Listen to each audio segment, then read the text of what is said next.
এদিকটা কিন্তু পড়ছে ঘুম, এদিকটা পড়ছে মিরিক। মিরিক কিন্তু এখান থেকে 33 কিলোমিটার। ও ভাই বাড়িগুলো দেখো কি সুন্দর লাগছে। এখন কিন্তু রয়েছি ঠিক লেকটা জগৎ পাইন ফরেস্টে। যারা ঘুরতে আসতে চায় দার্জিলিংয়ে, কিছু জায়গা হোক আর না হোক, পাইন ফরেস্ট এসে কিংবা এই জায়গাটা এসে ঘুরে যাক। আমি বেসিক্যালি বেশি কিছু বলতে চাই না এই পাইন ফরেস্ট বিষয়ে, কারণ অনেকে অনেক কিছু জানে এই পাইন ফরেস্ট বিষয়ে।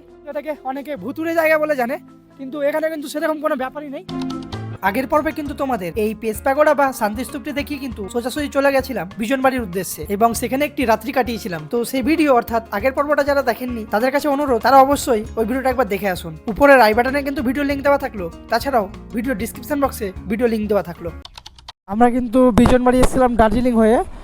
তো ওই রুটটা কিন্তু ছিল ওই সাইডটা, এটা একটা নদী বলতে পারো, নদীর ওই সাইড দিয়ে কিন্তু দার্জিলিং রুট চলে যাচ্ছে। আর আমরা এখন যাচ্ছি কিন্তু বিজনবাড়ি থেকে ঘুমের উদ্দেশ্যে। তো এখানে একটা ব্রিজ পড়লো, ব্রিজটা পার হয়ে কিন্তু আমরা ঘুমের উদ্দেশ্যে যাচ্ছি।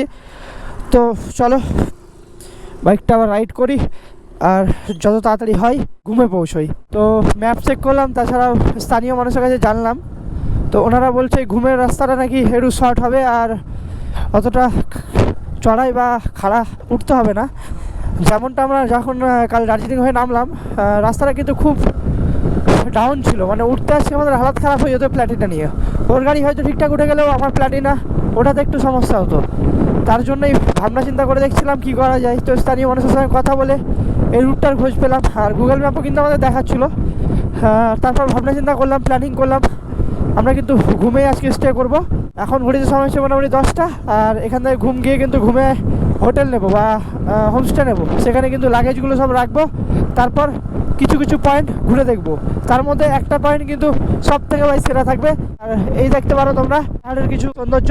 তো যেখানে স্টে করেছিলাম, যে বন্ধুর কাছে থেকেছিলাম, ওরা কিন্তু বলছিল সিকিম যাওয়ার কথা। তো ওদের সঙ্গে গেলে পারমিট টারমিট কিছুই লাগতো না, তবে হয়তো আমাদের গেলে সমস্যা হতে পারতো, তার জন্য রিস্কটা নিলাম না। আমাদের যেহেতু প্ল্যানিং ছিল দার্জিলিং, তো দার্জিলিংটাই রেখেছি। চলো দার্জিলিংটাই কভার করি, পরে আবার কোনো দিন সময় হলে সিকিমটা তোমাদের আবার ঘুরে দেখাবো। অনেকে আছে দার্জিলিং এক্সপ্লোর করতে, আমরা কিন্তু সময় মতো এই বিজনবাড়িটা ঘুরে নিলাম। দার্জিলিং থেকে কিছুটা নিচে, কিছুটা বলতে প্রায় লাগভাগ 30-35 কিলোমিটার নিচে অবস্থিত করে এই বিজনবাড়ি গ্রামটা। তো সত্যি খুব ভালো একটা গ্রাম বলতে পারো, আর খুব সুন্দর একটা পরিবেশ। দেখতে পাচ্ছ ভিউটা, ঠিক ওই নিচে পাহাড় থেকে আমরা উঠে এলাম। রাস্তাটা কিন্তু ভাই দারুণ, ওই রাস্তা হয়ে গেলে কিন্তু আমাদের হালুয়া টাইট হয়ে যেত ভাই, এতটা চড়াই আছে ভাই ওই রাস্তায়। বাড়িগুলো ভাই সেই লাগছে দেখতে, দেখো সামনের বাড়িটা দেখো, দারুণ লাগছে ভাই দারুণ। যাই বলো পাহাড়ি রাস্তার এই ধারে ধারে বাড়িগুলো না মারাত্মক লেভেলের লাগছে দেখতে, জাস্ট দেখতে পারো। পাহাড় কেটে রাস্তা, তার পাশে দুই পাশে এরকম বাড়ি। ও এসব অফবিট প্যালেসগুলোতে এসে না হোমস্টে নিয়ে তোমরা 1-2 দিন কাটাতে পারো ভাই। লাইফটাকে এনজয় করতে গেলে না দার্জিলিংয়ের পাশে, দার্জিলিং বলে না, যে কোনো পয়েন্টের মেন পয়েন্টের আশেপাশে কোনো গ্রামে এসে সেগুলোকে এক্সপ্লোর করো ভাই।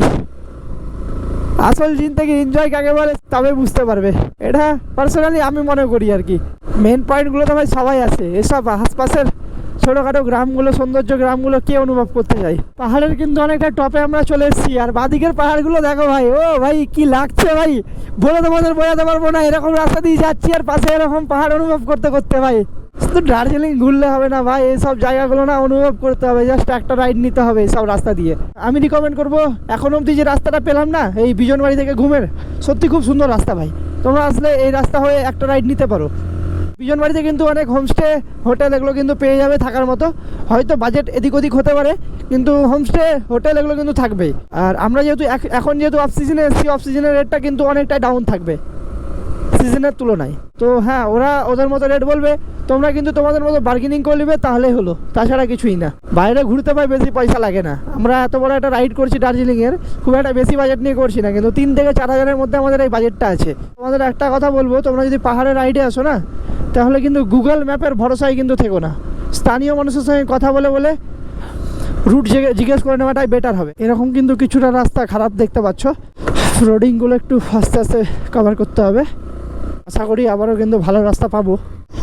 তো সেসব ঠিক আছে, আমাদেরকে কিন্তু একটু রুটটা কনফার্ম করে নিতে হবে স্থানীয় মানুষের সঙ্গে কথা বলে, কারণ অনেকক্ষণ আগে জিজ্ঞেস করেছিলাম এই রুটটাই কি, তো ওনারা বলেছিল হ্যাঁ। তারপর আর জিজ্ঞেস করা হয়নি, অনেকটা পথ চলে এলাম। ভাইয়া ये रास्ता घूम जाता है ना? Thank you. চলো কনফার্ম করে নিয়েছি। এই হচ্ছে কিন্তু বর্তমান রাস্তা, আর উপরে কিন্তু দেখতে পাচ্ছ চা বাগান। এই দেখো ভাই চা বাগান, আর চা বাগানের পাশ দিয়ে রাস্তা, আর সেই রাস্তা দিয়ে আমরা গাড়ি চালিয়ে যাচ্ছি ঘুমের উদ্দেশ্যে। আর বাদিকে এই পাহাড়গুলো দেখো জাস্ট, ও ভাই এসব গ্রামগুলো দেখে না ভাই খুব সুন্দর লাগছে। পাহাড়ের মধ্যে এসব গ্রাম কি নেই, সব কিছু আছে কিন্তু এই গ্রামগুলোতে।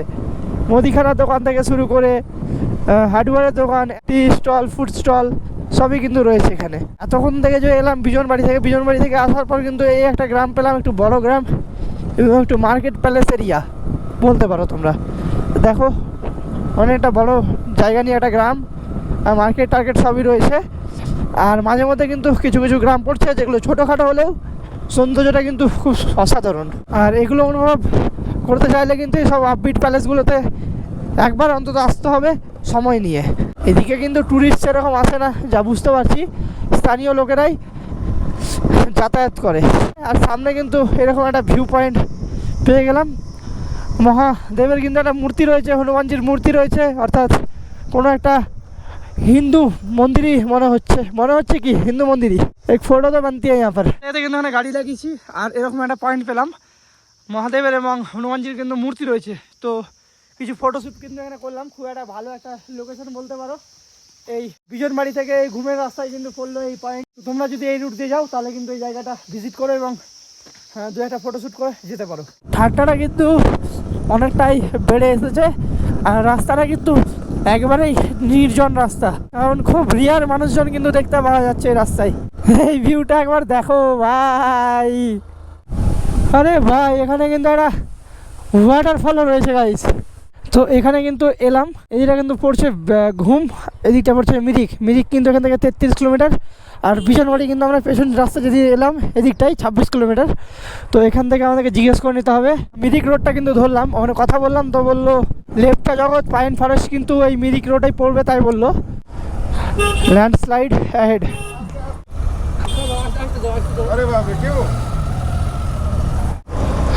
ল্যান্ডস্লাইড এরিয়া ভাই, একটু সেফ যেতে হবে।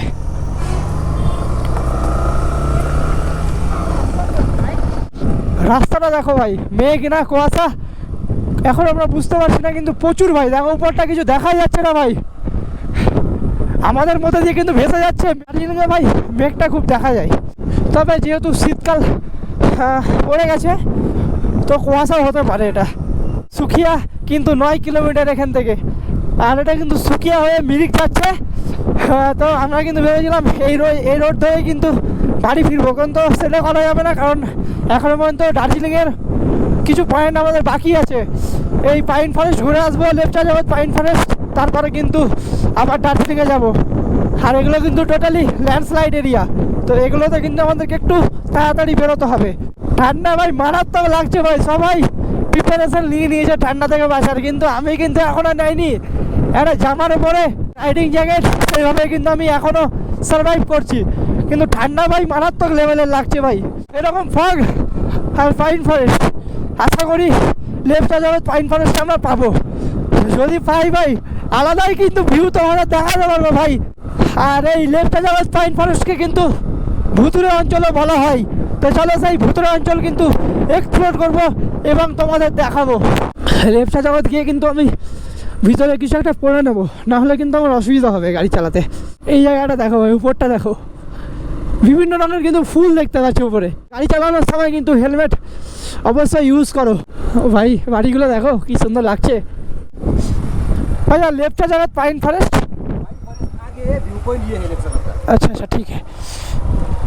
আচ্ছা লেফটে জগৎ ভিউ পয়েন্ট কিন্তু হচ্ছে এটা, যেটা তোমাদের পেছনে গেটে দেখালাম। আর পাইন ফরেস্ট কিন্তু আগে রয়েছে, আমাদের গন্তব্য কিন্তু পাইন ফরেস্ট। তো চলো ভিউ পয়েন্টটা দেখি, যাওয়ার সময় যদি সময় থাকে তাহলে ভিউ পয়েন্টটা কভার করবো, তোমাদের দেখাবো। তোমরা যদি এই জায়গাগুলো কভার করো না, তো আমি তোমাদের বলবো দার্জিলিং থেকে যেদিন বেরোবে সেদিন কিন্তু তোমরা এই পাইন ফরেস্ট হয়ে মিরিক হয়ে নেমে যেতে পারো। তো এই জন্য কিন্তু একটা দিন তোমরা এক্সট্রা রেখে দিতে পারো, সুকিয়া হয়ে কিন্তু মিরিক দেন শিলিগুড়ি কিন্তু নেমে যেতে পারবে। তো তোমাদের মতো প্ল্যান বানিয়ে নেবে। এসব পাইন গাছের মধ্যে দিয়ে গাড়ি চালিয়ে যাওয়া, ফটো তোলা, সবই যেন ভাই আলাদা লেভেলের ড্রিম। সুকিয়া কিন্তু এখানে 3 কিলোমিটার। আই থিঙ্ক এটাই হচ্ছে Lepchajagat pine forest. Forest eco tourism pine view point লেফটে জগৎ।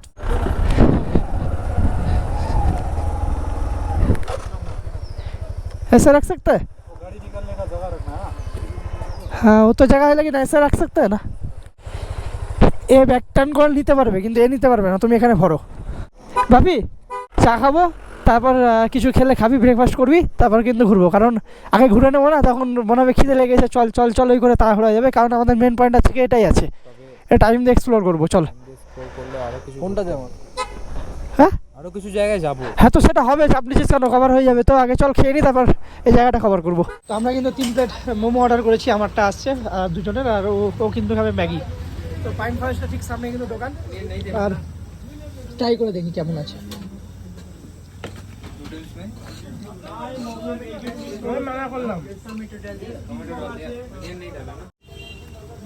আর আবার কিন্তু ম্যাগি অর্ডার করে নিয়েছি, টেস্ট কিন্তু ভালোই আছে, 3 জনের ম্যাগি আবার নিলাম। আর এর দাম পড়লো 50 টাকা এবং মোমো কিন্তু 50 টাকা প্লেট।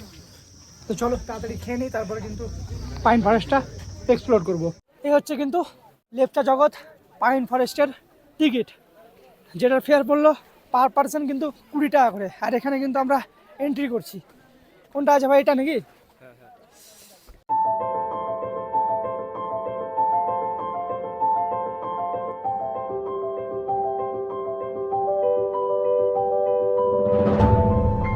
ছ,৯৫৬ ফুট উচ্চতার প্রান্তরে অবস্থিত এই ছোট্ট গ্রামটির নাম হচ্ছে লেপচা জগৎ। লেপচা শব্দটির অর্থ হচ্ছে অঞ্চলের আদিবাসী এবং জগৎ শব্দটির অর্থ হচ্ছে প্রতীকী বিশ্ব বা ডোমেন।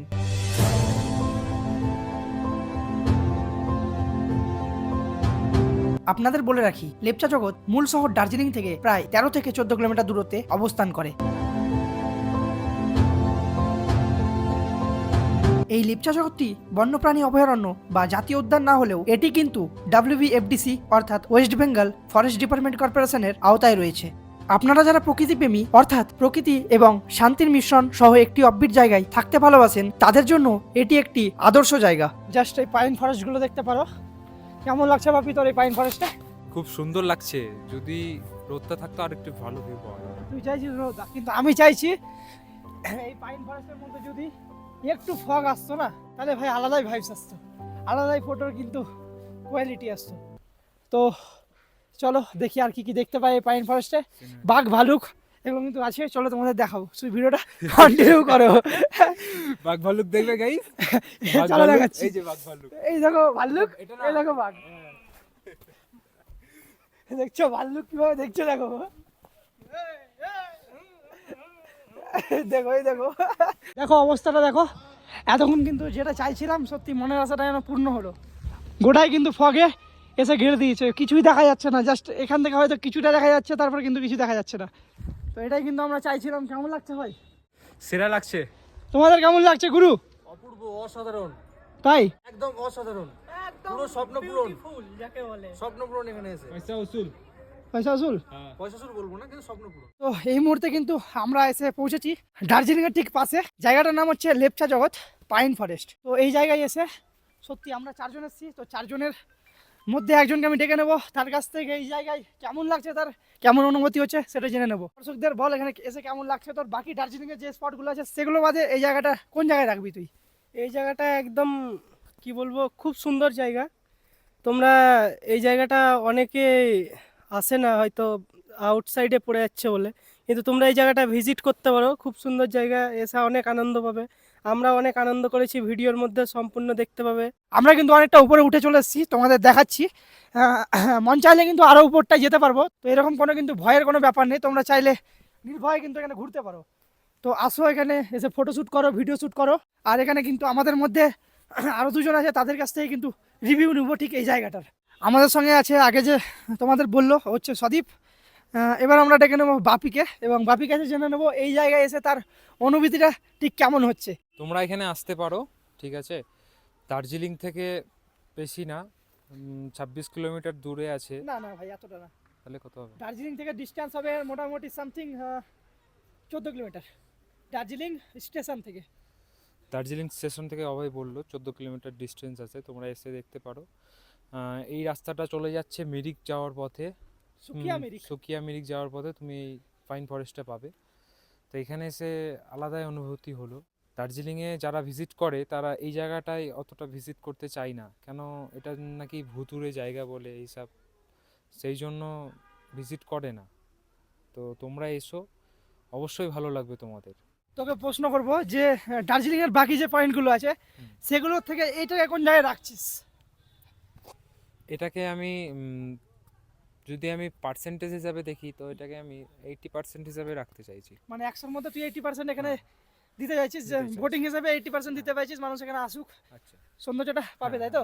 আর টাইগার হিলকে দিতে যাবো 100%। আচ্ছা, মানে টাইগার হিল কিন্তু আলাদা লেভেলের জায়গা, কারণ ওখান থেকে কিন্তু কাঞ্চনজঙ্ঘার ভিউটা ভাই খুব সুন্দর আছে সকালবেলা। তো চলো ওটা কিন্তু কালকে তোমাদের দেখাবো, তার আগে তোমাদের পাইন ফরেস্টটা দেখিয়ে দিলাম। আর আমার পার্সোনালি মনে হচ্ছে যে পাইন ফরেস্ট ভাই এমনই একটা জায়গা, সত্যি এরকম কোনো জায়গা আমি অনেক দিন থেকে ভেবেছি দার্জিলিং আসবো, দার্জিলিং কিন্তু এর আগে এসেছি, কিন্তু এই জায়গাটা আমি কোনোদিন ভিজিট করতে পারিনি।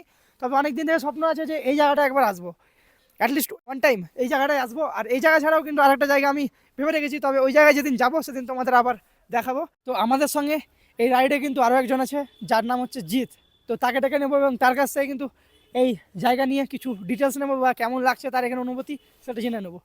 বলো কেমন লাগছে তোমার এই জায়গায় এসে? এই জায়গায় এসে সত্যি বলতে একদম অপূর্ব জায়গা, হুম। খুবই অসাধারণ। এই ধোঁয়াশা কুয়াশাতে ভরা, হ্যাঁ। উপরে উঠতে উঠতে হাঁপিয়ে গেছি, তাই কথা বলতে সমস্যা হচ্ছে। আমি এখানে প্রথম এলাম পাইন ফরেস্টে, আগেও দার্জিলিং এসেছি, কিন্তু এগুলো তো ভিউ পয়েন্ট আমি ভিজিট জানতাম না করিনি। বা জানা ছিল হ্যাঁ, না। জানা ছিল না, আর জানা ছিল ভিজিট করিনি, সে সময় পাইনি। অতএব এইবার এসে সময় পেয়েছি, প্রায় অনেক সময় পেয়েছি, কিন্তু মানে কাল থেকে আমরা কদিনের সময় নিয়ে এসেছি দার্জিলিং এ? দার্জিলিং এর সময় নিয়ে এসেছিলাম প্রায় 3 দিন, হ্যাঁ, কিন্তু 3 দিন ওটা থেকে আমরা 2 দিন, দুদিন explore 2 ভালোভাবে দিনে করে করেছি। নিলাম।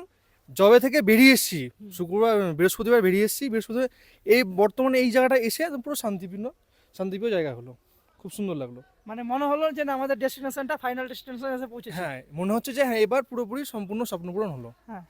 দার্জিলিং তাছাড়া তুমি দর্শকদের কি বলতে চাও এই জায়গাটায় আসলে তাদের কেমন লাগবে? যারা ঘুরতে আসতে চায় দার্জিলিংয়ে, কিছু জায়গা হোক আর না হোক, পাইন ফরেস্ট এসে কিংবা এই জায়গাটা এসে ঘুরে যাক, 1 ঘন্টা সময় কাটিয়ে যাক, অবশ্যই ভালো লাগবে। আমি বেশি কিছু বলতে চাই না এই পাইন ফরেস্ট বিষয়ে, কারণ অনেকে অনেক কিছু জানে এই পাইন ফরেস্ট বিষয়ে। তো তোমাদের একটা কথা, ভয়ানক যেটা ব্যাপার সেটা হচ্ছে কিন্তু এটাকে অনেকে ভুতুড়ে জায়গা বলে জানে, কিন্তু এখানে কিন্তু সেরকম কোনো ব্যাপারই নেই। উপরটা তোমাদের যদি একটু দেখাতে বলি, কিন্তু উপর থেকে কিন্তু একটা রৌদ্র টাইপ বা লাইট কিন্তু বেরিয়ে আসছে, দেখতে পাচ্ছ। কারণ পাইন ফরেস্ট কিন্তু কিছুটা যাওয়ার পর আমার মনে হচ্ছে যে আর পাইন গাছ আর নেই, তারপরে কিন্তু ফাঁকা পাহাড় রয়েছে। তো সেরকম ভয়ের কিন্তু এখানে কিছুই নেই, মানুষ শুধু কিছু লটে এরকম একটা কথা আছে, ওই হয়ে গেছে ঘটনা এখানকে, তাছাড়া কিছুই না।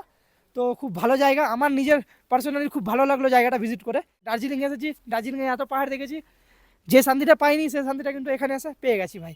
তো আর বেশি কিছু বলবো না, অনেকটা টাইম হয়ে গেছে আমাদের, কিন্তু এখনও রক গার্ডেন, টি গার্ডেন, ম্যাল রোড, তাছাড়াও কিন্তু দার্জিলিংয়ের পপুলারিটি মন্দির যেটা হচ্ছে মহাকাল টেম্পল, আগের দার্জিলিং এপিসোডে কিন্তু সেটা তোমার দেখিয়েছিলাম, যেটা 2023 এসেছিলাম। তো আবার সেখানে যাব, সেই জায়গাগুলো এক্সপ্লোর করবো, আমাদের হাতে কিন্তু বেশি সময় নেই। তো চলো এখান থেকে কিন্তু বেরোয়, আপাতত দেখা হচ্ছে আবার মোটো ব্লগিং সেটআপে। দার্জিলিং এর এই 3 নম্বর এপিসোডটা এতটাই থাকলো, দেখা হচ্ছে আর পরবর্তী এপিসোডে। ততক্ষণের জন্য বাই বাই, ভালো থাকবেন, সুস্থ থাকবেন। আর আমার এই চ্যানেলে নতুনবারের জন্য এসে থাকলে অবশ্যই চ্যানেলটা সাবস্ক্রাইব করে রাখবেন।